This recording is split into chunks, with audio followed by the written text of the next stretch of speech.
আচ্ছা দেখো, আমাদের যে জুডিশিয়াল যে সিস্টেম, আমরা প্রত্যেকেই জানি যে আমাদের জুডিশিয়াল সিস্টেম হচ্ছে কি ইন্টিগ্রেটেড, মানে কি একটা অখণ্ড বিচার ব্যবস্থা, যেটাকে আমরা একটা পিরামিডাল স্ট্রাকচারে হচ্ছে আনতে পারি। যেরকম দেখো, টপে কি রয়েছে, সুপ্রিম কোর্ট, তারপরে রয়েছে হচ্ছে হাইকোর্ট, এবং তারপরে রয়েছে কি সাবঅর্ডিনেট কোর্ট। এবার এই যে সাবঅর্ডিনেট কোর্ট, এই সাবঅর্ডিনেট কোর্টেরও আবার কি রয়েছে, হায়ারার্কি রয়েছে। যেরকম যদি আমরা বলি যে ডিস্ট্রিক্ট লেভেলের হাইয়েস্ট কোর্ট যদি আমরা বলি, সেটা হচ্ছে ডিস্ট্রিক্ট অ্যান্ড সেশন জাজ কোর্ট, যেটা হচ্ছে ডিস্ট্রিক্টের হাইয়েস্ট কোর্ট। ওকে, এবার এই ডিস্ট্রিক্ট কোর্টের দুটো কি রয়েছে, সাইড রয়েছে, একটা হচ্ছে সিভিল সাইড আর একটা হচ্ছে ক্রিমিনাল সাইড। তো সিভিল সাইডের যদি আমরা বলি যে হাইয়েস্ট কোর্ট ডিস্ট্রিক্টে, সেটা হচ্ছে কি ডিস্ট্রিক্ট কোর্ট। এবার তারপরে যদি আমরা বলি অ্যাডিশনাল ডিস্ট্রিক্ট জাজ কোর্ট, তারপরে রয়েছে সিনিয়র সিভিল জাজ, এবং তারপর রয়েছে জুনিয়র সিভিল জাজ, এবং তারপরে যদি আমরা বলি সেটাকে বলি হচ্ছে আমরা মুনসিপ কোর্ট, মুনসিপ কোর্ট। ওকে, একই রকম ভাবে ক্রিমিনাল কোর্টের ক্ষেত্রে যদি আমরা বলি, হাইয়েস্ট হচ্ছে কি ডিস্ট্রিক্ট অ্যান্ড সেশন জাজ, তারপরে হচ্ছে অ্যাডিশনাল সেশন জাজ, তারপরে হচ্ছে কি চিফ জুডিশিয়াল ম্যাজিস্ট্রেট, এবং তারপরে হচ্ছে কি ম্যাজিস্ট্রেট। এবং ম্যাজিস্ট্রেট কোর্টের আবার ভাগ রয়েছে, first class magistrate, second class magistrate, এরকম ভাগ রয়েছে। ওকে, তাহলে এবার আমরা দেখে নিই এখানে প্রথম যে স্টেটমেন্টটা কি বলছে, district court in India are presided over by a জাজ। তাহলে ফার্স্ট স্টেটমেন্টটা ঠিকই আছে। ওকে, ডিস্ট্রিক্ট অ্যান্ড সেশন জাজ is the principal court of civil jurisdiction. তাহলে যদি আমরা বলি ডিস্ট্রিক্ট অ্যান্ড সেশন কোর্ট, যেটা হচ্ছে কি ডিস্ট্রিক্টের হাইয়েস্ট কোর্ট, তাহলে ডিস্ট্রিক্ট অ্যান্ড সেশন জাজ is the principal court of civil jurisdiction. ঠিকই আছে। Munsif court has both civil and criminal jurisdiction. এটা তো রং, কারণ আমরা কি দেখতে পাচ্ছি যে মুনসিপ কোর্ট যেটা হচ্ছে কি সিভিল যে কোর্ট তার আন্ডারে পড়ছে। ঠিক আছে, সিভিল যে কোর্ট, সিভিল যে সাইড, তার কি লোয়েস্ট বলতে পারো কোর্ট। তাহলে সিভিল সাইডের যদি আমরা বলি লোয়েস্ট কোর্ট, তাহলে সেটা হচ্ছে মুনসিপ কোর্ট। তাহলে মুনসিপ কোর্ট হচ্ছে কি অ্যাকচুয়ালি সিভিল কোর্ট, যার কি রয়েছে সিভিল জুডিসডিকশন। তাহলে এই ক্ষেত্রে আমরা দেখতে পাচ্ছি সি কিন্তু হচ্ছে কি এখানে রং, কারণ এখানে যে প্রশ্নটা ছিল হচ্ছে ইজ নট। ওকে, এবার ডিটাও আমরা চেক করে নিই। ডিস্ট্রিক্ট অ্যান্ড সেশন জাজ has power two impose capital punishment. আজকে ডিস্ট্রিক্ট অ্যান্ড সেশন কোর্ট কি করতে পারে, কোনো ব্যক্তিকে ডেথ সেন্টেন্স দিতে পারে, কোনো ব্যক্তিকে ডেথ সেন্টেন্স দিতে পারে। আজকে ডিস্ট্রিক্ট অ্যান্ড সেশন জাজ কোনো ব্যক্তিকে কোনো অপরাধের ডেথ সেন্টেন্স দিতে পারে, সেই ক্ষমতা কিন্তু ডিস্ট্রিক্ট কোর্টের কিন্তু রয়েছে। ওকে, তাহলে এখানে যদি আমরা বলি যে নট কারেক্ট, ঠিক আছে, ভুল যে স্টেটমেন্টটা সেটা হচ্ছে সি, যে মুনসিপ কোর্ট কি বলছে both civil and criminal jurisdiction, কারণ মুনসিপ কোর্ট হচ্ছে কি সিভিল সাইডের হচ্ছে লোয়েস্ট কোর্ট। ঠিক আছে, ক্লিয়ার? কারোর কোনো প্রশ্ন আছে? কারোর কোনো প্রশ্ন আছে 15 নম্বর প্রশ্নের উপর? ওকে, তাহলে আমি চলে যাই কোশ্চেন নাম্বার 14। হ্যাঁ বল। স্যার, অনেক সময় দেখা যায় যে বিডিও সাহেবরা ওনারাও ম্যাজিস্ট্রেট হন, তাহলে ওনারা কোন পদাধিকার বলে ম্যাজিস্ট্রেট হন?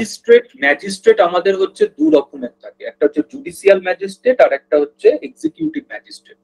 তো বিডিও বলো, তারপরে এসডিও বলো, ডিএম বলো, দে আর অল এক্সিকিউটিভ ম্যাজিস্ট্রেট। ওকে, আর জুডিশিয়াল ম্যাজিস্ট্রেট মানে হচ্ছে যারা জুডিশিয়াল সার্ভিস এক্সাম দিয়ে যারা কি হয় রিক্রুটেড হয়। এবং জুডিশিয়াল ম্যাজিস্ট্রেট মানে হচ্ছে যারা বলতে পারো সাবঅর্ডিনেট কোর্টের যারা হচ্ছে জাজ। জুডিশিয়াল ম্যাজিস্ট্রেট মানে অ্যাকচুয়ালি তারা হচ্ছে জাজ। ওকে, আর এক্সিকিউটিভ ম্যাজিস্ট্রেট যদি আমরা এক্সাম্পল বলি তাহলে সেটা হচ্ছে বিডিও, এসডিও, ডিএম। ওকে, তো ম্যাজিস্ট্রেট জুডিশিয়াল আলাদা, ম্যাজিস্ট্রেট এক্সিকিউটিভ আলাদা। এরকম নয় যে BDO, executive magistrate and judicial magistrate both একদমই। Okay, clear? তো জুডিশিয়াল ম্যাজিস্ট্রেট মানে হচ্ছে যারা অ্যাকচুয়ালি সাবঅর্ডিনেট কোর্টের যারা হচ্ছে জাজ। Okay okay sir. আচ্ছা চলো কোশ্চেন নাম্বার 14। তো কোশ্চেন নাম্বার 14 এটা আমার মনে হয় সব থেকে সহজ প্রশ্ন ছিল। ওকে, তো জয়েন্ট সিটিং আমাদের ইন্ডিয়ান পার্লামেন্টে কেন হয়? ভাইস প্রেসিডেন্টকে প্রেসিডেন্টকে ইলেক্ট করার জন্য? একদমই নয়, কারণ প্রেসিডেন্ট হচ্ছে কি ইলেকটোরাল কলেজের মাধ্যমে নির্বাচিত হচ্ছে। ভাইস প্রেসিডেন্টকে ইলেক্টেড করার জন্য? একদমই নয়, কারণ ভাইস প্রেসিডেন্টও কি হয়, ইলেকটোরাল কলেজের মাধ্যমে নির্বাচিত হয়। ইলেক্ট দ্য স্পিকার একদমই নয়, কারণ স্পিকারকে ইলেক্ট করে লোকসভা, লোকসভার মেম্বাররা কি করে, স্পিকারকে ইলেক্ট করে। তাহলে জয়েন্ট সিটিং কেন হয়, যখন দেখা যাচ্ছে লোকসভা এবং রাজ্যসভার মধ্যে কোনো বিল নিয়ে কি হয়েছে, ডিসএগ্রিমেন্ট। তো সেই ডিসএগ্রিমেন্টটাকে রিজলভ করার জন্য প্রেসিডেন্ট কি করে থাকেন, জয়েন্ট সিটিং হচ্ছে কল করে থাকেন, যে ক্ষমতা প্রেসিডেন্টকে দেওয়া রয়েছে আন্ডার আর্টিকেল 108। আর্টিকেল 108 যেখানে কি বলা রয়েছে, জয়েন্ট সিটিং। তো জয়েন্ট সিটিং কেন হচ্ছে, যখন দেখা যাচ্ছে একটা সাধারণ বিল নিয়ে লোকসভা এবং রাজ্যসভার মধ্যে কি হয়েছে, মতানৈক্য হতে পারে, দেখা যাচ্ছে সেই বিলটা রিজেক্ট করে দেওয়া হয়েছে, হতে পারে সেই বিলে রাজ্যসভা যে অ্যামেন্ডমেন্ট গুলো করেছে সেই অ্যামেন্ডমেন্ট গুলো লোকসভা কি করছে না, স্বীকৃতি দিচ্ছে না, লোকসভা মানছে না। তো এরকম কোনো একটা কারণে কি হতে পারে, একটা অর্ডিনারি বিলের ওপর লোকসভা রাজ্যসভার মধ্যে কি হতে পারে, লোকসভা এবং রাজ্যসভার মধ্যে কি হতে পারে, ডিফারেন্স অফ ওপিনিয়ন, ডিসএগ্রিমেন্ট। তো সেটাকে রিজলভ করার জন্য প্রেসিডেন্ট কি করতে পারেন, জয়েন্ট সিটিং কল করতে পারেন। ওকে, আর জয়েন্ট সিটিং কে প্রিসাইড করবে, জয়েন্ট সিটিং প্রিসাইড করবে হচ্ছে স্পিকার। এবং এখনো পর্যন্ত আমাদের পার্লামেন্টে 3বার জয়েন্ট সিটিং হয়েছে, ডাউরি প্রহিবিশন বিলের ক্ষেত্রে, ব্যাংকিং সার্ভিস কমিশন রিপিল বিল, এবং লাস্ট যদি আমরা বলি প্রিভেনশন অফ টেরোরিজম বিল। ওকে, আচ্ছা, জয়েন্ট সিটিং এ যখন কোন একটা বিল হচ্ছে রেফার করা হয়, সেই বিলটা কোন মেজরিটিতে পাস হতে হয়, এটা কিন্তু খুব গুরুত্বপূর্ণ একটা তথ্য। তো জয়েন্ট সিটিং এ যে বিলটা রেফার করা হচ্ছে সেই বিলটা পাস হতে হয় হচ্ছে সিম্পল মেজরিটিতে, সিম্পল মেজরিটিতে। ওকে, আচ্ছা, এবার এখানে একটা ইনফরমেশন আমি তোমাদের দিয়ে রাখবো, সেই ইনফরমেশনটা হচ্ছে এটাই, যে আমাদের অরিজিনাল কনস্টিটিউশনে কিন্তু ভাইস প্রেসিডেন্ট ইলেকশনের ক্ষেত্রে যেটা বলা ছিল সেটা হচ্ছে এটাই, যে ভাইস প্রেসিডেন্ট, অরিজিনাল কনস্টিটিউশন মানে যে কনস্টিটিউশনটা আমরা 1949-এ অ্যাডপ্ট করেছিলাম, তো অরিজিনাল কনস্টিটিউশনে আমাদের যেটা বলা ছিল সেটা হচ্ছে এটাই, যে ভাইস প্রেসিডেন্ট জয়েন্ট মিটিং এ কি হবে, নির্বাচিত হবে। পরবর্তীতে 11th অ্যামেন্ডমেন্ট অ্যাক্টের দ্বারা এই প্রভিশনসটা কি হলো, চেঞ্জ হলো, এবং জয়েন্ট মিটিং এর জায়গায় ইন্ট্রোডিউসড হলো হচ্ছে ইলেকটোরাল কলেজ 1961 প্রবাবলি। অ্যামেন্ডমেন্টটা হচ্ছে 11th অ্যামেন্ডমেন্ট অ্যাক্ট। ওকে, তো 11th অ্যামেন্ডমেন্ট অ্যাক্টের দ্বারা ভাইস প্রেসিডেন্ট ইলেকশনের ক্ষেত্রে কি হলো, জয়েন্ট মিটিং এর জায়গায় ইলেকটোরাল কলেজ হচ্ছে ইন্ট্রোডিউসড হলো। ওকে, এটা যদি না ইন্ট্রোডিউসড হতো তাহলে কিন্তু আজকে আমাদের বলতে হতো যে ভাইস প্রেসিডেন্টের নির্বাচনের ক্ষেত্রেও কি হয়ে থাকে, জয়েন্ট সিটিং বা মিটিং। ওকে, তো অরিজিনাল কনস্টিটিউশনে কিন্তু বলা ছিল যে ভাইস প্রেসিডেন্ট কি হবে, লোকসভা এবং রাজ্যসভার একটা জয়েন্ট মিটিং এ হচ্ছে নির্বাচিত হবে। জয়েন্ট মিটিংটাকে পরিবর্তন করে সেখানে কি আনা হলো, ইলেকটোরাল কলেজের প্রভিশনস, এবং সেটা আনা হলো 11th অ্যামেন্ডমেন্ট অ্যাক্টের দ্বারা 1961। ওকে, চলে আসি কোশ্চেন নাম্বার 13। কোশ্চেন নাম্বার 13 আমার মনে হয় তোমরা এখানে অনেকেই হয়তো অ্যান্সার করেছো না। ওকে, তো দেখো, রাজ্যসভার টার্ম যদি আমরা বলি, যে term of member of Rajya Sabha, এখানে প্রশ্নটা হচ্ছে রাজ্যসভার মেম্বারদের টার্ম। ওকে, তো চলো আমরা একটু সংবিধানটা দেখে নিই।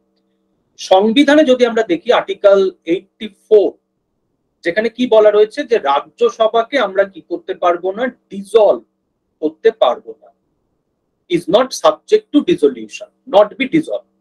ওকে, তাহলে রাজ্যসভা কি হবে না, ডিসলভ হবে না, তাই তো আমরা প্রত্যেকে জানি। ওই জন্য আমরা কি বলছি, রাজ্যসভা পার্মানেন্ট হাউস, কারণ রাজ্যসভা কখনো কমপ্লিটলি কি হয় না, ডিসলভ হয় না। কিন্তু প্রভিশনসটা কি আছে, যে রাজ্যসভার প্রতি 2 বছর অন্তর, রাজ্যসভাতে প্রতি 2 বছর অন্তর 1/3 মেম্বারের কি হবে, রিটায়ারমেন্ট হবে। প্রতি 2 বছর অন্তর, এভরি 2 ইয়ার্স 1/3 মেম্বারের কি হবে, রিটায়ারমেন্ট হবে রাজ্যসভাতে। ওকে, তাহলে রাজ্যসভাকে আমরা ডিসলভ করতে পারবো, রাজ্যসভা কখনো কমপ্লিটলি ভ্যাকেন্ট হবে না, কিন্তু প্রতি 2 বছর অন্তর রাজ্যসভা থেকে কি হবে, 1/3 মেম্বারের হচ্ছে রিটায়ারমেন্ট হবে, এবং সেই 1/3 যে সিট ভ্যাকেন্ট হলো, তাহলে 1/3 মেম্বারের রিটায়ারমেন্ট হচ্ছে মানে কি, 1/3 সিট ভ্যাকেন্ট হচ্ছে। এবার এই সিটটা তো ভ্যাকেন্ট থাকবে না, তাহলে ওই 1/3 যে সিট ভ্যাকেন্ট হলো সেই 1/3 সিটে কি হবে, নতুন মেম্বাররা ইলেক্টেড হবে। ওকে, এবার আর্টিকেল 84 সেখানে কিন্তু বলা আছে যে রাজ্যসভার মেম্বারদের কার্যকাল কি হবে না হবে, বা আনুষঙ্গিক যে বিষয় সেটা পার্লামেন্ট কি করবে, আইন করে ঠিক করবে। তাহলে এই যে আমরা বলে থাকি যে রাজ্যসভার একজন মেম্বারের কার্যকাল 6 বছর, এটা কিন্তু আমাদের সংবিধানে বলা নেই। সংবিধানে যেটা বলা আছে সেটা হচ্ছে এটাই যে Rajya Sabha is not a subject of রিজলিউশনস, but every 2 year 1/3 member কি হবে, রিটায়ার্ড হবে। বাট এটা কি ম্যানারে হবে না হবে সেটা পার্লামেন্ট আইন করে ঠিক করবে। তাহলে আমরা কি বলি, রাজ্যসভার সদস্যদের কার্যকাল 6 বছর। তাহলে সংবিধানে বলা নেই, আমরা কি করে বলছি? তার তো একটা গ্রাউন্ড থাকবে, তার তো একটা কোনো ভ্যালিডিটি থাকবে যে আমি বলছি যে 6 বছর। তাহলে এটা কোথায় বলা আছে? এটা বলা রয়েছে representation of people act 1951। Representation of people act 1951 এ বলা রয়েছে যে রাজ্যসভার সদস্যদের কার্যকাল কি হবে, 6 বছর। তাহলে রাজ্যসভার সদস্যদের কার্যকাল 6 বছর, এটা কিন্তু আমাদের সংবিধানে বলা নেই। এটা কোথায় বলা রয়েছে? একটা সাধারণ একটা আইনে বলা রয়েছে, সেই আইনটা হচ্ছে কি রিপ্রেজেন্টেশন অফ পিপল অ্যাক্ট 1951। এবার তোমরা বলবে পার্লামেন্টের কি এই ক্ষমতা আছে যে পার্লামেন্ট আইন করে ঠিক করতে পারবে রাজ্যসভার সদস্যদের কার্যকাল 6 বছর হবে না 5 বছর হবে? আমি আগেই বললাম, আর্টিকেল 84 এ বলা রয়েছে যে এই যে প্রতি 2 বছর অন্তর রাজ্যসভা থেকে 1/3 মেম্বারের রিটায়ারমেন্ট হবে, এটা কিভাবে এক্সিকিউটেড হবে না হবে, এই ম্যানারটা কিভাবে ফলো হবে না হবে, সেটা পার্লামেন্ট আইন করে কি করবে, ঠিক করবে। তাহলে সংবিধান থেকে পার্লামেন্টকে ক্ষমতা দেওয়া আছে বলেই আজকে পার্লামেন্ট 1951 রিপ্রেজেন্টেশন অফ পিপল অ্যাক্টে ফিক্সড করতে পারলো বা মেনশনস করতে পারলো যে রাজ্যসভার সদস্যদের কার্যকাল কি হবে, 6 বছর। ক্লিয়ার? আন্ডারস্ট্যান্ড? কারোর কোনো প্রশ্ন আছে?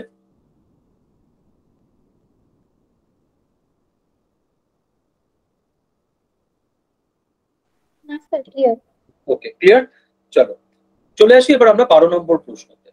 12 নম্বর যে প্রশ্নটা, সেখানে দুটো স্টেটমেন্ট দেওয়া ছিল, আর যে প্রশ্নটা করা হয়েছিল যে কোনটা কারেক্ট।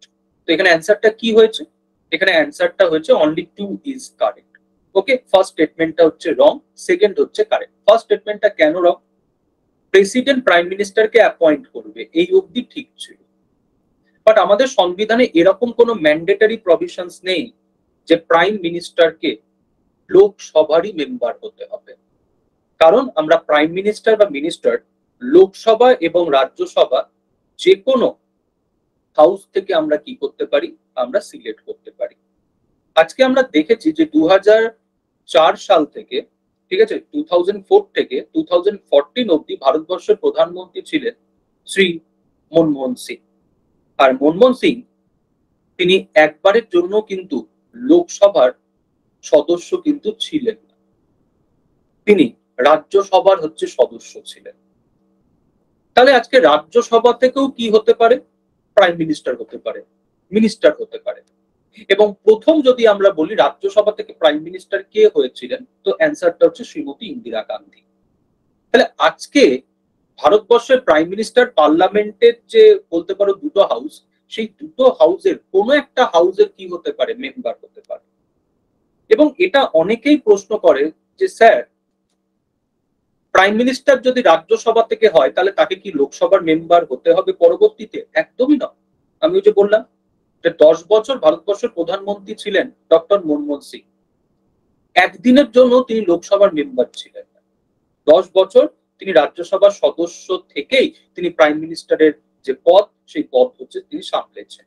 তো এরকম নয় যে রাজ্যসভা থেকে যে প্রাইম মিনিস্টার হচ্ছে তাকে কিছুদিনের মধ্যে লোকসভার মেম্বার হতে হবে, একদমই না। প্রাইম মিনিস্টার, মিনিস্টার আমরা লোকসভা থেকে বা রাজ্যসভা থেকে আমরা সিলেক্ট করতে পারি। ওকে, আচ্ছা এবার চলে আসি সেকেন্ড স্টেটমেন্টটা। সেকেন্ড স্টেটমেন্টটা কি, যে প্রাইম মিনিস্টার যদি পদত্যাগ করে তাহলে এন্টায়ার কাউন্সিল অফ মিনিস্টারের কি ধরে নেওয়া হয়, রেজিগনেশন। এটা কেন?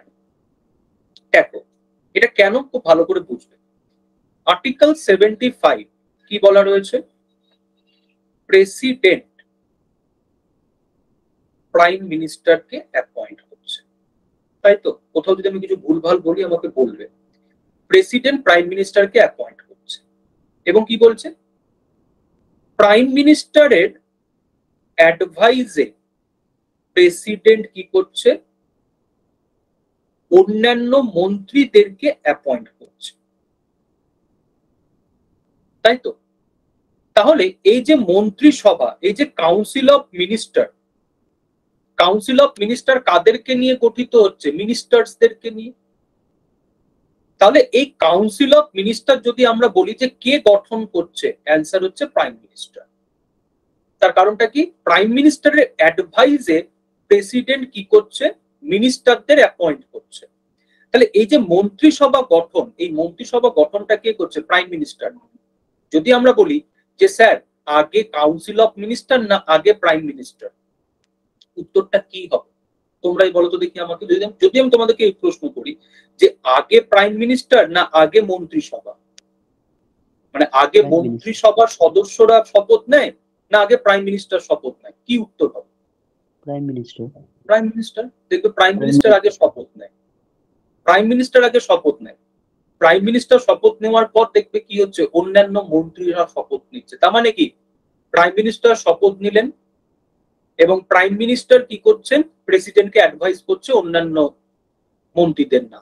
তাহলে কাউন্সিল অফ মিনিস্টার গঠন করছে কে, প্রাইম মিনিস্টার।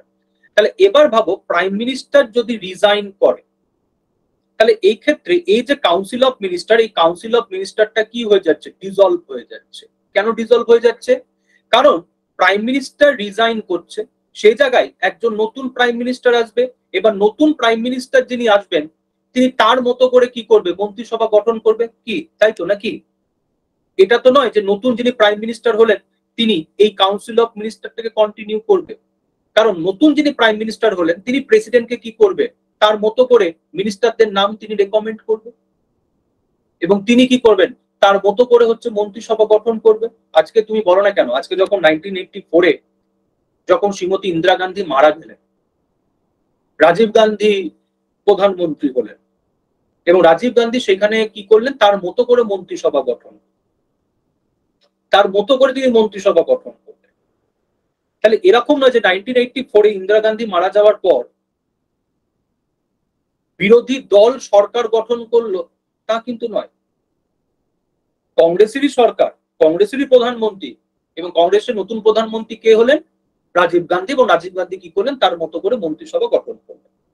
তো এটা আমি এক্সাম্পল দিচ্ছি 1984-এ। আমি যদি রিসেন্ট এক্সাম্পল দিই বিহার, সেখানে আমরা কি দেখলাম যে বিহারের প্রথমে সরকার কি ছিল, জেডিইউ এবং হচ্ছে আরজেডি, একটা মন্ত্রিসভা ছিল। চিফ মিনিস্টার কে ছিলেন, নীতিশ কুমার। তারপরে আমরা কি দেখলাম, একটা ফেজ এলো যখন ওই কোয়ালিশন গভর্নমেন্টটা ভেঙে গেল, তখন জেডিইউ বিজেপির সাথে কোয়ালিশন করে কি করলো, সরকার গঠন করলো। চিফ মিনিস্টার কিন্তু সেই নীতিশ কুমার, কিন্তু মন্ত্রিসভার কি হলো, রদ বদল হলো। সেখানে আমরা কি দেখলাম যে বিজেপির যারা এমএলএ তারা কি হলো, মন্ত্রিত্বে এলো। এবং তারপরে থার্ড ফেজ আমরা আবার কি দেখলাম, জেডিইউ এবং বিজেপির যে কোয়ালিশন, সেই কোয়ালিশন ভেঙে গিয়ে আবার কি হলো, জেডিইউ এবং আরজেডির কোয়ালিশন। এবং সেখানে আমরা আবার কি দেখছি যে তোমার আরজেডি লিডার তেজস্বী যাদব, যিনি কি হচ্ছেন ডেপুটি সিএম, আর তার আগে ডেপুটি সিএম কে ছিলেন বিজেপি লিডার সুশীল কুমার মোদী, তাই না? তাহলে প্রাইম মিনিস্টার যদি রিজাইন করে, চিফ মিনিস্টার যদি রিজাইন করে, তাহলে কাউন্সিল অফ মিনিস্টার কি হয়ে যায়, ডিজলভ হয়ে যায়। এবং নতুন যিনি প্রাইম মিনিস্টার হচ্ছেন, নতুন যিনি চিফ মিনিস্টার হচ্ছেন, তখন তিনি তার মতো করে কি করবে, মন্ত্রিসভা গঠন করবে। Clear, understand? কাউরি কোনো প্রশ্ন আছে?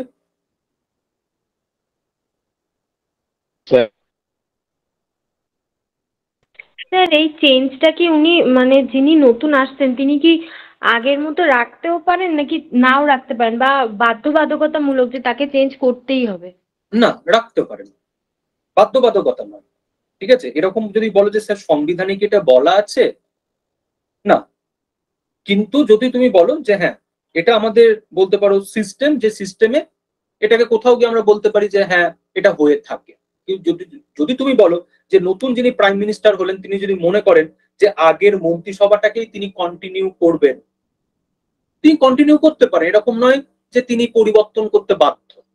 কিন্তু যদি আমরা দেখি আজ পর্যন্ত ভারতবর্ষে এটা কখনো ঘটেনি। ঠিক আছে, সে একই দলের যদি দেখা যাচ্ছে দুজন প্রাইম মিনিস্টার হয়েছেন একই সময়ে, সরি মানে বলতে পারো একই সময়ে বলছি, মানে ধরো একই দল থেকে দুজন প্রাইম মিনিস্টার হয়েছে কিন্তু তাদের দেখা যাচ্ছে মন্ত্রিসভা কি হয়েছে, আলাদা হয়েছে। ঠিক আছে, কিন্তু তুমি যে প্রশ্নটা করলে যে এটা কি এরকম হতে পারে যে যে মন্ত্রিসভাটা আছে সেই মন্ত্রিসভাটাকে কি করলো নতুন প্রাইম মিনিস্টার বা সিএম কন্টিনিউ করলো? হতেই পারে, আমি একদমই বলছি না যে হতে পারে না, হতেই পারে, বাট জেনারেলি যদি আমরা বলি হয় না। দেখা যায় যে নতুন যিনি প্রাইম মিনিস্টার বা সিএম হচ্ছেন তিনি তার মতো করে কি করেন মানুষদেরকে নিয়ে মন্ত্রিসভা গঠন করেন। মানে ব্যাপারটা বলতে পারো যে তোমার কাছে যে বিশ্বস্ত আমার কাছে সে তো বিশ্বস্ত নাও হতে পারে, তাই না? বাট তুমি যে প্রশ্নটা করেছো সেখানে আমার উত্তর এটাই বলবো, হতেই পারে।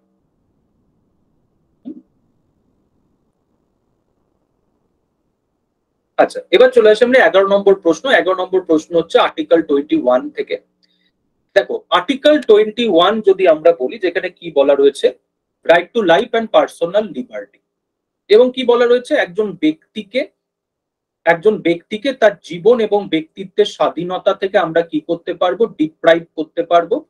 এবং সেটা কি বলছে, according to procedure established by law.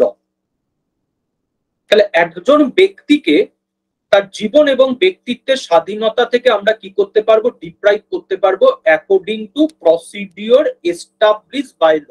এর মানে কি, আইনের যথাযথ বিধি, মানে একটা আইনের প্রভিশনস অনুযায়ী, বিধি অনুযায়ী, প্রসিডিওর অনুযায়ী একজন ব্যক্তিকে আমরা তার জীবন এবং ব্যক্তিত্বের স্বাধীনতা থেকে ডিপ্রাইভ করতে পারি।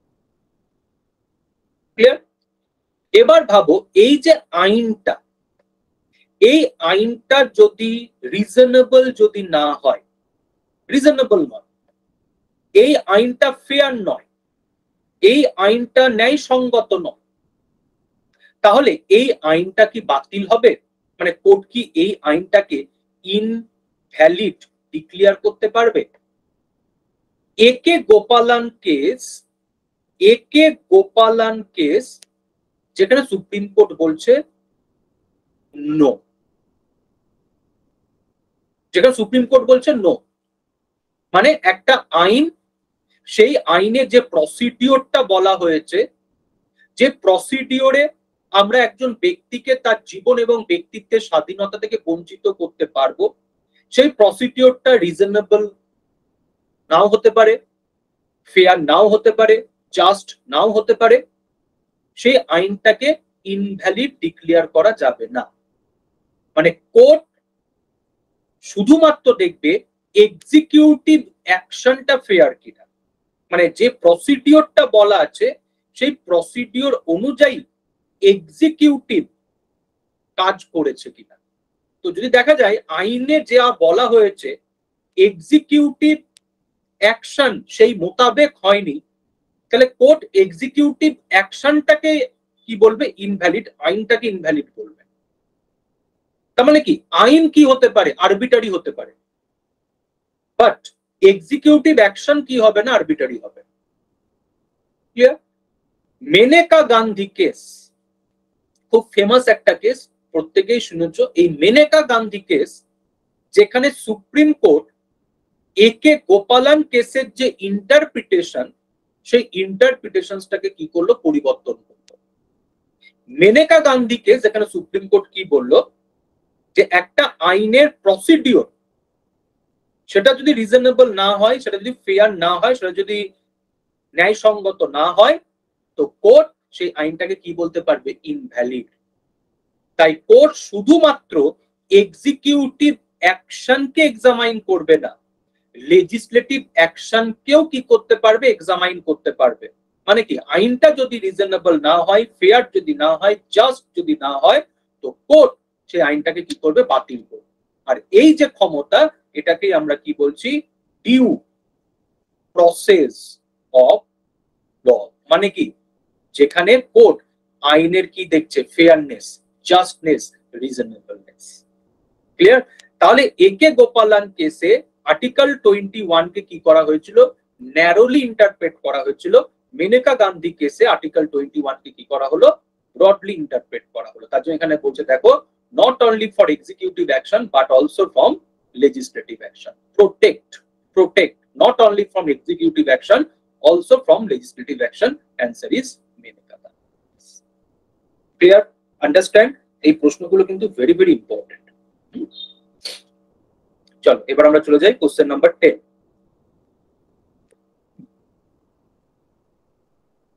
আচ্ছা, কোশ্চেন নাম্বার 10 দেখো কি বলছে, ডক্ট্রিন অফ সেলফ ইনক্রিমিনেশন। এটা আশা করি তোমরা প্রত্যেকেই জানো। আর্টিকেল 20 তে আমাদের তিনটে প্রোটেকশনস দেওয়া রয়েছে। নো এক্স পোস্ট ফ্যাক্টো ল, নো ডাবল জিওপার্ডি, নো সেলফ ইনক্রিমিনেশন। মানে কি, অপরাধীকে নিজের বিরুদ্ধে সাক্ষী হিসাবে ব্যবহার করা যাবে। অপরাধীকে নিজের বিরুদ্ধে সাক্ষী হিসাবে ব্যবহার করা যাবে। তাহলে এখানে কি বলবো, no person accused of an offense can be compelled to be witness against himself. No double jeopardy, প্রত্যেকেই জানো যে একই অপরাধে কাউকে দুবার শাস্তি দেওয়া যাবে না। নো এক্স পোস্ট ফ্যাক্টো ল মানে কি, একজন ব্যক্তি যখন অপরাধ করছে সেই সময়ের যে আইন, সেই আইন অনুযায়ী তাকে কি করতে হবে, শাস্তি দিতে হবে। তাহলে নো এক্স পোস্ট ফ্যাক্টো ল, নো ডাবল জিওপার্ডি, নো সেলফ ইনক্রিমিনেশন, এই যে প্রিন্সিপালস গুলো, এই যে ডক্ট্রিন গুলো, এগুলো আমরা কোথা থেকে জানতে পাচ্ছি, আর্টিকেল 20। তো আর্টিকেল 20 ক্লজ 3 যেখানে কি বলা রয়েছে, অপরাধীকে নিজের বিরুদ্ধে কি করা যাবে না, সাক্ষী হিসাবে ব্যবহার করা যাবে। ওকে, চলে আসি কোশ্চেন নাম্বার 9। আচ্ছা, কোশ্চেন নাম্বার 9 আমরা প্রত্যেকেই জানি আর্টিকেল 18 যেখানে প্রহিবিট করা রয়েছে কি, টাইটেল। না ভারতবর্ষের কোন সরকার আমাদের টাইটেল দিতে পারবে, না আমরা কোন ফরেন স্টেট থেকে টাইটেল অ্যাকসেপ্ট করতে পারবো। কিন্তু কি বলছে যে প্রেসিডেন্টের অনুমতি নিয়ে আমরা কি করতে পারি, ফরেন কোন স্টেটের কোন গিফট, কোন অফিস আমরা কি করতে পারি, আমরা অ্যাকসেপ্ট করতে পারি। ঠিক আছে, মানে কি গিফট, এমোলুমেন্টস, অফিস আমরা কি করতে পারি, অ্যাকসেপ্ট করতে পারি। ওকে, তাহলে প্রেসিডেন্টের অনুমতি নিয়ে আমরা ফরেন কোন স্টেটের গিফট, কোন বলতে পারো অফিস, কোন বলতে পারো এমোলুমেন্টস আমরা অ্যাকসেপ্ট করতে পারি। কিন্তু হ্যাঁ, অবশ্যই সেই ক্ষেত্রে কি লাগবে, প্রেসিডেন্টের অনুমতি। বাট টাইটেল হচ্ছে প্রহিবিটেড। না ভারতবর্ষের সরকার প্রেসিডেন্টের অনুমতি নিয়ে কাউকে টাইটেল দিতে পারবে না, আমরা যারা ভারতবর্ষের নাগরিক আছি প্রেসিডেন্টের অনুমতি নিয়ে কোন ফরেন স্টেটের টাইটেল অ্যাকসেপ্ট করতে পারবো। এবার তোমরা বলবে স্যার টাইটেল আর গিফট কি এক? একদমই নয়। টাইটেল মানে কি, উপাধি। ঠিক আছে, টাইটেল মানে কি, উপাধি, যেটা আমরা এক সময় কি বংশ পরম্পরায় কি করতাম, আমরা হোল্ড করতাম। তাই তো, রাই বাহাদুর, রাজা বাহাদুর, দেওয়ান সাহেব, নবাব। ঠিক আছে, আর গিফট মানে কি, যেখানে একটা ফরেন স্টেট তোমাকে কি করছে, তোমাকে উপহার দিচ্ছে। ঠিক আছে, ফরেন স্টেট তোমাকে উপহার দিচ্ছে। সেটা হতে পারে যে দেখা যাচ্ছে ফরেন স্টেট কি করছে, তোমাকে সেই দেশের কোন একটা অনার তোমাকে দিচ্ছে, তো দ্যাট ইজ গিফট। ওকে, তো কি বলছে যে প্রেসিডেন্টের অনুমতি নিয়ে আমরা ফরেন স্টেটের কোনো গিফট হতে পারে, কোনো অফিস হতে পারে, কোনো এমোলুমেন্ট হতে পারে, আমরা কি করতে পারি, অ্যাকসেপ্ট করতে পারি প্রেসিডেন্টের অনুমতি নিয়ে, বাট টাইটেল নট।